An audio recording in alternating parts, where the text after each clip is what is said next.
prevalent in your organization right now. There's this Kubler-Ross change curve, and it's really about the emotional response that people go through when they're experiencing change. And that can be a little bit of change or a significant amount of change, like what we're going through right now. So there's two pieces to this. Happens over a period of time, and it's really a measurement of morale and competence. So the first thing that happens is shock. So there's surprise that the event is happening to begin with. The change is happening to begin with.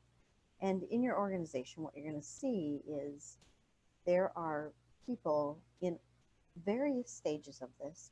And so as a leader, you're going to have to really work to navigate this and understand where each person is so that you can help them through it. So we go through shock. And then once we get over the shock, we move into this stage of denial. It's where we don't believe it's happening. We start to look for the evidence that it isn't true. We start to find facts or subscribe to anything that's telling us that it's not going to happen to us, that it's just happening to other people, that it's not going to stick, not going to last, those kinds of things.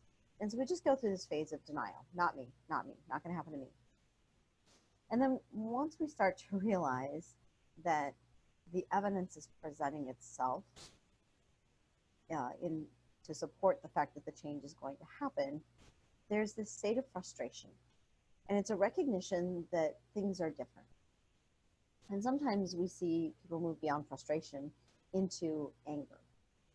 And I think there's a lot of people right now in your organizations that are experiencing that. Right. Start over.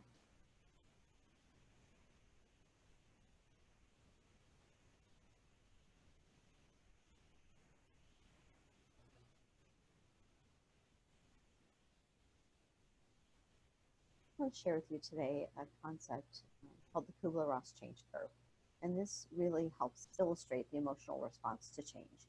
Right now, we are seeing a historic amount of change globally. And that, of course, is impacting each of us as leaders and in each of our organizations. So I wanted to share this with you in order to help you lead your team more effectively through what's happening right now.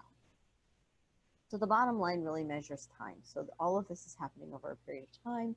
And to the left, you have morale and competence. So initially, we experience shock, surprise that the event is even happening or being introduced. And then we move to denial. And that's where we start to tell ourselves, well, not me, this isn't really going to happen. It's happening over there, but not here. If it's change within a company, well, the change won't affect us. The change isn't really going to happen. And we start to look for evidence to prove that the change isn't really happening.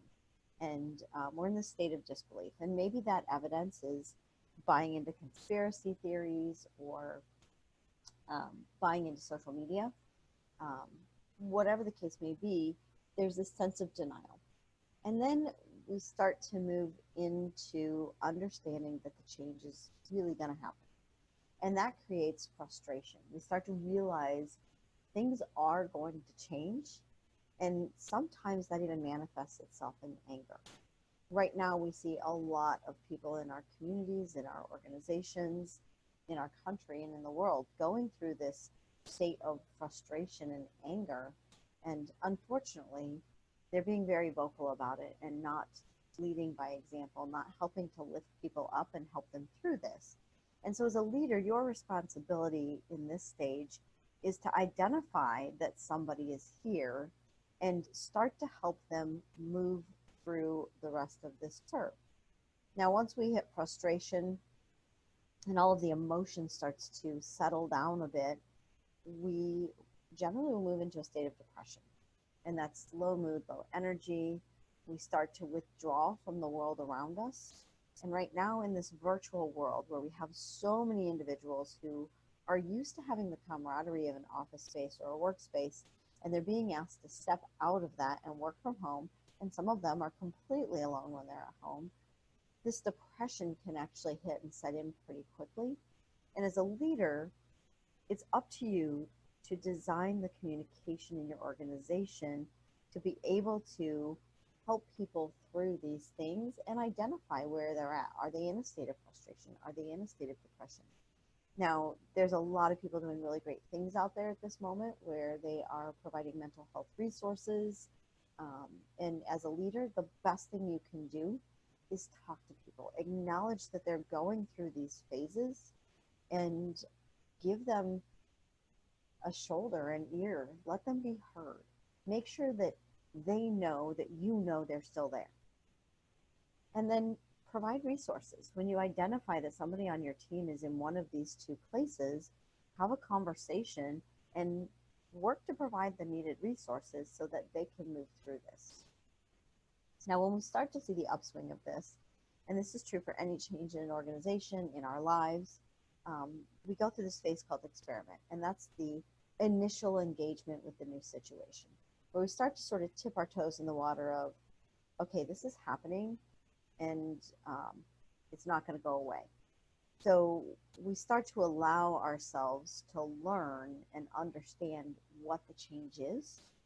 And then we move into decision, and that's learning how to work in the new situation, where we start to feel more positive and we're making actual conscious choices to be able to help ourselves and those around us embrace the change and get through the change in a more positive way. And then ultimately it becomes integrated in the things we do every day. And that's where we have sort of a renewed individual where they've embraced the change that's happening and they've been able to adapt and make it a part of their daily routine. There's a lot of people going through this on a lot of fronts, whether it be health, businesses shutting down, having to transition to a virtual team, losing their jobs. So many people are going through this curve, and right now a lot of them are still on the downward slide or sitting there at the bottom. So as a leader, what you can do is share your knowledge, share the facts in the situation, and make sure that you're going and getting facts from reputable sites. So get off the social media. Don't buy into everything that the news media is telling you. Go to official sites, government sites, medical sites that can help you understand what's going on. Go to trusted resources.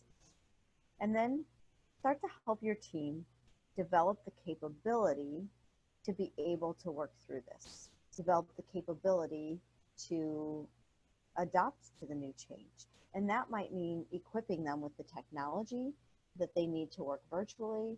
That might mean teaching them some new skills so that maybe the job they were doing isn't going to work right now, but they could actually, instead of losing their job, go help with something else in the organization. And then as a leader, you need to spark motivation. You need to be the cheerleader in your organization, be authentic, be real, but you've got to spark motivation. And that means holding the vision for your team and sharing that vision that we will come out of this on the other side better than we were before. Now, you also have to maximize communication during this piece.